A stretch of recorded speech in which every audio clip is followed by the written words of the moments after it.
네, 유럽 증시, 뉴욕 증시 자세한 마감상을 살펴보는 김선영의 In USA, SH 인베스트먼트 김선영 연구원과 미국 현지 연결해서 얘기를 들어보도록 하겠습니다. 연구원님 안녕하십니까? 네, 안녕하십니까. 김선영입니다. 네, 자 지금 3대 지수 모두 오랜만에 좀 상승세를 기록했다는 소식이 전해지고 있는데요. 유럽과 미국에서 동시에 좀 호재가 좀 기록하지 않았나 하는 생각이 드는데, 자 이런 부분 좀 자세히 좀 전해주시죠. 예, 오늘 뉴욕 증시는 지난 5거래일 연속 큰 폭으로 하락했던 데 따른 저가 반발 매수세가 유의되면서 약 1.3%대의 강한 상승세로 거래를 마감했습니다. 미국의 견조한 고용시장의 확대 추세가 지속되고 있다는 소식이 오늘 증시를 개장 초부터 끌어올렸는데요. 고용 관련 업체 ADP사에 따르면 지난해 12월 미국 내 민간 부분 고용이 24만 건을 기록해 예상치였던 22만 6천 건을 웃돌면서 오는 금요일 개장 전에 발표되는 노동부의 12월 비농업 부분 고용과 실업률에 대한 기대감을 높이고 있는 가운데 전문가들은 약 5.8%의 실업률과 24만 건의 고용 증가를 예상하고 있습니다. 이와 함께 지난 12월 유로존의 소비자 물가가 0.2% 하락했다는 소식으로 유럽중앙은행 ECB가 더욱 강력한 부양책을 실시할 것이라는 기대감으로 바뀌면서 유럽 증시가 일제히 반등했고 국제 원유 가격의 급락세가 다소 진정된 모습을 보이면서 오늘 WTI 원유 가격이 1.3%가 상승한 48달러 50센트에 마감된 것도 증시의 상승 요인이었습니다. 한편 관심을 모았던 지난 12월 7일에 열렸던 FOMC의 의사록이 발표됐는데요.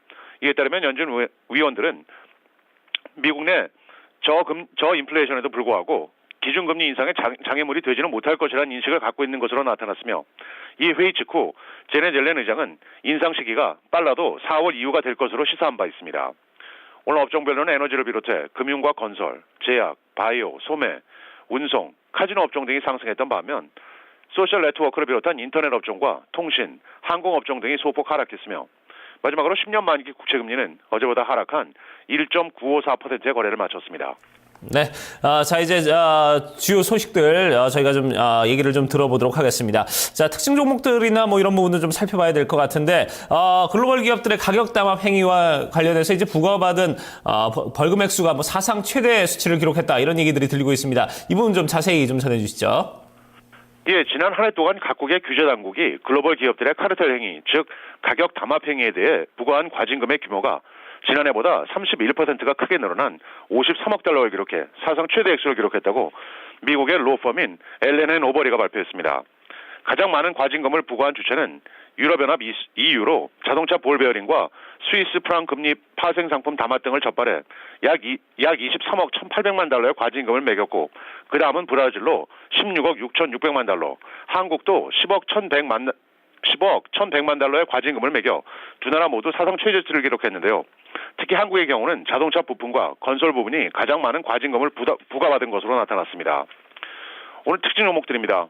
지난 연말 쇼핑 시즌에 동일 점포 매출이 3.7%가 늘어나 전문가들의 예상을 큰 폭으로 상회했다고 발표한 소매업체 GXPN이가 오늘 20%의 급등세를 보였습니다. D램 반도체 업체 마이크론 테크놀로지는 지난분기 예상을 5센트 상회한 주당 97센트의 순이익을 거뒀지만 다음 분기 실적 전망을 다소 보수적으로 제시하면서 2.3%의 하락세를 보였고 증권사 골드만삭스가 투자 의견을 기존의 중립에서 매수로 높였다는 소식으로 신용카드사인 어메리칸 익스프레스는 2%의 상승세를 보였습니다. 샌디에고에 위치하고 있는 소형 바이오 업체 아레나 파머스리컬은 개발 중인 자가 면역 질환 치료제가 임상실험에서 뛰어난 효능을 보였다고 공시하면서 77%의 폭등세를 보였고 브라질 기반의 대형 사모 투자 업체인 3G 캐피탈이 M&A를 고려하고 있다는 월스트리트저널지의 보도로 식품업체인 캠블스프가 4%, 펩시가 3% 각각 상승했고 마지막으로 올 한 해 실적이 당초 예상에 다소 미치지 못할 것이라는 전망을 내어놓은 대형 제약사인 일라일릴리는 0.6% 하락하면서 거래를 마쳤습니다. 네, 자 이제 경제 뉴스와 일정들도 좀 살펴봐야 될 텐데요. 지난 11월 미국의 무역 적자 폭이 감소됐다는 소식 들리고 있습니다. 수출도 줄었고 수입도 줄었다 이런 얘기가 들리고 있어요. 어떻습니까?